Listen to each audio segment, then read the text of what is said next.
Hi hello everyone, मैं हूं शिखा and आज चर्चा करेंगे फिल्म KGF चैप्टर 2 के बारे में। पर उससे पहले let me take a moment to thank you all for stopping by. Now I want to confess something. Confession is this कि मैंने कल रात से पहले KGF चैप्टर 1 नहीं देखी थी। आई नो कोई विश्वास नहीं करने वाला और बीइंग अ मूवी लवर ये पाप माफी के लायक बिल्कुल भी नहीं है, पर ठीक है, प्रायश्चित करने के लिए ही मैं यहाँ पर आई हूँ। अब क्योंकि मैंने चैप्टर 1 कल देखा है तो मेरे लिए तो बहुत आसान था कि रात में कहानी का पहला हिस्सा देखा और दूसरा तो आज देखने जाना ही था। पर मैं सोच रही हूँ उन फैंस के बारे में जिन्होंने लगभग 4 साल पहले इस कहानी को अपना दिल और दिमाग दिया था। उनके लिए कितना मुश्किल रहा होगा ये इंतज़ार। खैर, अब तो ख़त्म हो ही गया है इंतज़ार। एंजॉय करिए मूवी एंड कमेंट्स में मुझे ज़रूर बताइए कि कल रात नींद आई थी या नहीं, ये एक्साइटमेंट में सोना ही भूल गए। सोना तो खैर आज मिलने ही वाला था वैसे भी कोलार गोल्डफील्ड से। Now coming to the story. Film exactly वहीं से शुरू होती है जहां फर्स्ट पार्ट खत्म हुआ था। रॉकी को KGF का कंट्रोल मिल चुका है, बट नए दुश्मन भी मिले हैं साथ। अधीरा यानी कि संजय दत्त एंड इनायत खलील को चाहिए KGF एंड रमिका सेन जो कि हैं PM, उन्हें ना रॉकी चाहिए एंड ना KGF। अब इस सब में जीत किसकी होती है और किसकी होती है हार, इसको देखने के लिए तो सिनेमा हॉल का रुख करना ही पड़ेगा आपको, क्योंकि मैं तो यहाँ स्टोरी से रिलेटेड आपको कुछ भी नहीं बताने वाली, क्योंकि मुझे आपका फिल्म देखने का एक्सपीरियंस खराब करने का पाप अपने सर बिल्कुल नहीं चाहिए।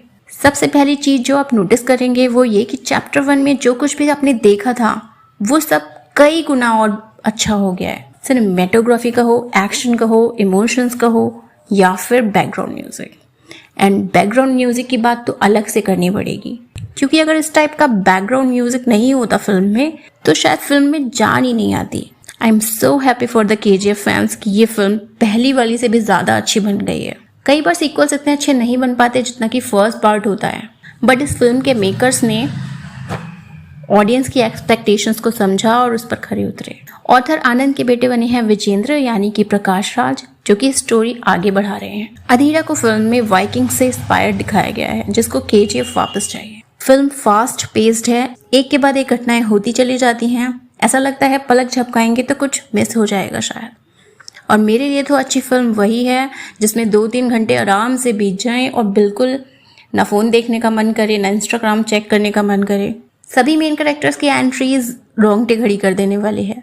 रॉकी भाई की इमोशनल साइड भी दिखाई गई है उनकी लव स्टोरी से और उनकी पिछली लाइफ की कुछ झलकियों से। संजय दत्त पर खलनायक यानी कि विलन के किरदार कुछ ज़्यादा ही सूट करते हैं। आपको भी लगता है ना ऐसा? रवीना टंडन ने भी अपना रोल बखूबी निभाया है, उनको स्क्रीन टाइम भी ठीक ठाक मिला है। डायरेक्टर प्रशांत नील की तारीफ तो बिल्कुल करनी बनती है, क्योंकि जितना ग्रैंड एंड बेटर वो चैप्टर 2 को बना सकते थे उतना उन्होंने बनाया है। और रॉकी भाई के तो क्या ही कहने, जो भी बोलो कम ही पड़ेगा। यश के अलावा आप किसी और को इमेजिन भी नहीं कर सकते हैं इस कैरेक्टर में। इतनी कमाल की स्क्रीन प्रेजेंस है उनकी कि बस देखते ही रह जाओ। श्रीनिधि शेट्टी को काफ़ी कम स्क्रीन टाइम दिया गया है, इतनी खास कोई ज़रूरत भी नहीं थी, वो मुझे कुछ खास इम्प्रेसिव लगी भी नहीं। स्पॉइल्ड ब्रेड से ज़्यादा उनका कैरेक्टर कुछ भी नहीं लगता। CBI ऑफिसर के किरदार में राव रमेश ने अच्छा काम किया है। KGF 1 से सुपरस्टार यश कन्नड़ फिल्म इंडस्ट्री से निकलकर नेशनल सेलिब्रिटी बन गए थे एंड आई विश कि KGF चैप्टर 2 से वो इंटरनेशनल सुपरस्टार बन जाए। बीस्ट से कंपैरिजन हो रहा था इस मूवी का, जो कि बिल्कुल भी सही नहीं है।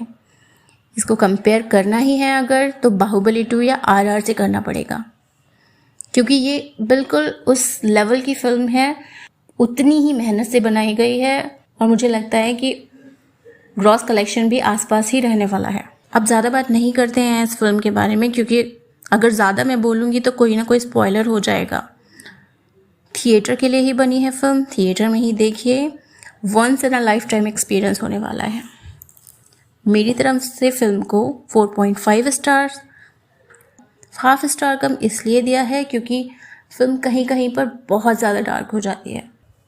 आपने फिल्म देखी है तो बताइए मुझे अपने विचार कमेंट्स में, और अगर आपको वीडियो अच्छा लगा तो प्लीज़ वीडियो को लाइक करिए एंड चैनल को सब्सक्राइब कीजिए। बहुत जल्दी मिलूंगी फिल्म बीस्ट पर चर्चा को लेकर।